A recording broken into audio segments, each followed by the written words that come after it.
Hello friends, welcome to my official YouTube channel Gurukul teaching school. दोस्तों, एक बार फिर आपका स्वागत है अपने इस यूट्यूब चैनल पे। दोस्तों, कल आप लोगों ने नेचर ऑफ मैथमेटिक्स पेडागॉजी का पहला क्लास पर आप लोगों ने खूब सारा प्यार दिया, इसके लिए आपको दिल से धन्यवाद। तो शुरू करते हैं आज का क्लास। गणित शिक्षण के उद्देश्य। गणित शिक्षण का उद्देश्य पेडागॉजी का आज दूसरा क्लास है।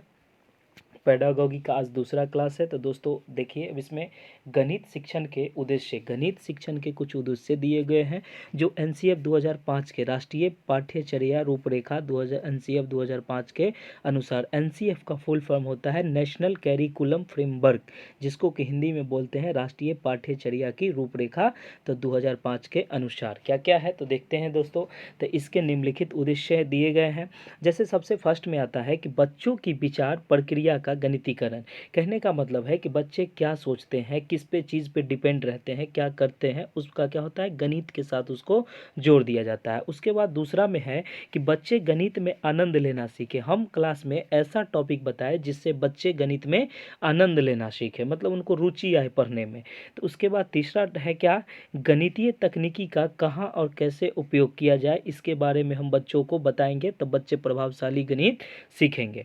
दोस्तों, अगर हम क्लास में बात करते हैं गणित की तकनीकी, मतलब बच्चे को कुछ हम बताएंगे गणित में तकनीकी और कब कहाँ कैसे ये सब बताएंगे, तो दोस्तों बच्चों में इसमें प्रभावशाली तरीके से गणित सीखने की चाहत बढ़ेगी। उसके बाद दूसरा है कि गणित को बच्चे के जीवन अनुभवों का एक अंश बनाना है। कहने का मतलब है बच्चे के जीवन में क्या चल रहा है, इसके अनुभवों को हमको इसके जोड़ना है, इसके डेली लाइफ से हमको गणित को रिलेट कर देना है। अब आगे देखते हैं। तो आगे जैसा कि देखिए, बच्चों को हम रुचिपूर्ण समझाने एवं उनके हल प्रस्तुत करने के लिए प्रेरित करते हैं। अब बच्चा कोई होता है, सभी बच्चे एक जैसे नहीं होते हैं, किसी का मानसिक स्तर थोड़ा कमज़ोर होता है, कोई पढ़ने में थोड़ा तेज़ होता है। तो हम सबको लेके चलेंगे, लेकिन हम बच्चों को रुचिपूर्ण कार्य देंगे। रुचिपूर्ण जो उसको करने में मन लगे, जैसे हम एक कुछ चुटकुला सुना दिए, इसी पे अकॉर्डिंग कुछ क्वेश्चन दे दिए, उसके बाद कुछ ऐसे, तो इससे होता है कि बच्चों को हम हल प्रस्तुत करने के लिए प्रेरित करते हैं। बच्चों एकदम छोटा छोटा कोई क्वेश्चन पूछ दिए तो यही उसमें पता चलता है। उसके बाद होता है कि बच्चों में तार्किक तार्किक चिंतन को विकसित किया जाता है। विकसित कर बच्चों को गणित के मूल संरचनाओं जैसे, अब आपको एक बात होता है, चिंतन को विकसित करना है मकसद। उसके बाद है बच्चों को गणित की मूल संरचनाओं जैसे।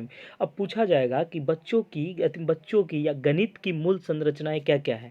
तो गणित की मूल संरचनाएं अंक गणित, बीज गणित, ज्यामिति और त्रिकोणमिति को समझाना है। तब बच्चों को हम इसको इतना हल्का करके समझाएंगे कि जिससे बच्चे एकदम रुचिपूर्ण कार्य करेंगे।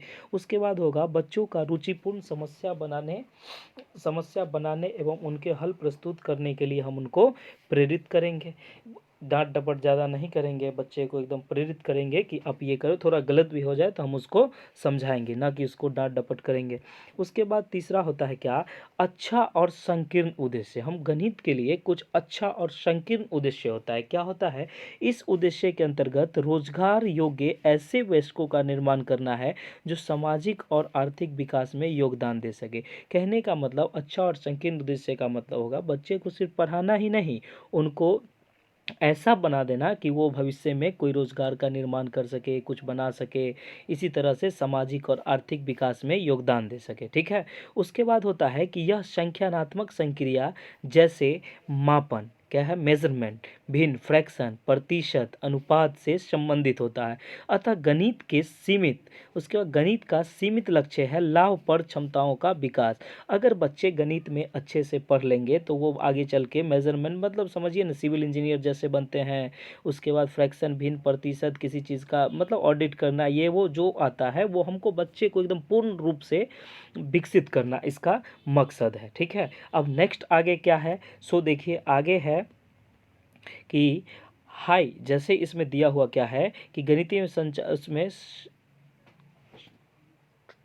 दोस्तों नेक्स्ट देखते हैं कि एक होता है हाई एम। ऊंचा उद्देश्य। अब बच्चे को हम हमेशा नीचे सोचने के लिए कहेंगे तो वो उसमें क्या विकास करेगा।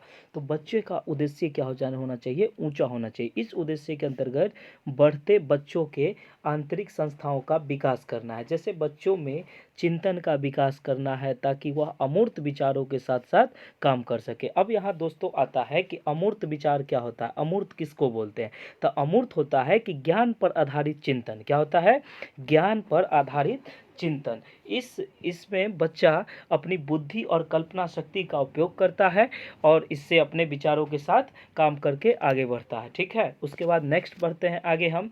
इसमें है कि गणित विषय का उच्च उद्देश्य लक्ष्य है कि बच्चे, अब गणित विषय का कुछ उच्च उद्देश्य लक्ष्य है। क्या हो गया कि गणितीय ढंग से बच्चा सोच सके, तर्क कर सके। उसके बाद होता है कि मान्यताओं के तार्किक परिणाम निकाल सके, अमूर्त चीज़ों को समझ सके। अमूर्त चीज़ तो समझ गए कि अमूर्त ज्ञान पर आधारित एक चिंतन है। इसमें बच्चा या बालक अपनी बुद्धि और कल्पना शक्ति का उपयोग करके नई चीज़ों का निर्माण करता है या नई चीज़ों को समझाता है या बनाता है, जो कहिए। उसके बाद एक काम क्या है कि identify the problem and find a solution. हम बच्चे के प्रॉब्लम को समझेंगे और उसको पहचान के उसका सॉल्यूशन हम देंगे। तो ये एक मेरे लिए बेहतर शिक्षण का ये उपयोग किया जाएगा।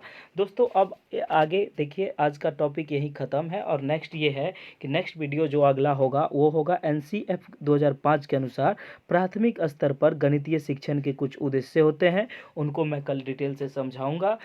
आशा करता हूँ कि ये वीडियो आपको अच्छा लगेगा। और दोस्तों एक बात ये है कि टारगेट 140 हम चला रहे हैं बैच, और इस बार टारगेट 140 प्लस का है। दोस्तों अच्छा लगे वीडियो तो चैनल को सब्सक्राइब कीजिए और लाइक कीजिए और बेल आइकन को प्रेस कीजिए, जिससे कि आपको आने वाले वीडियो का नोटिफिकेशन मिल जाए।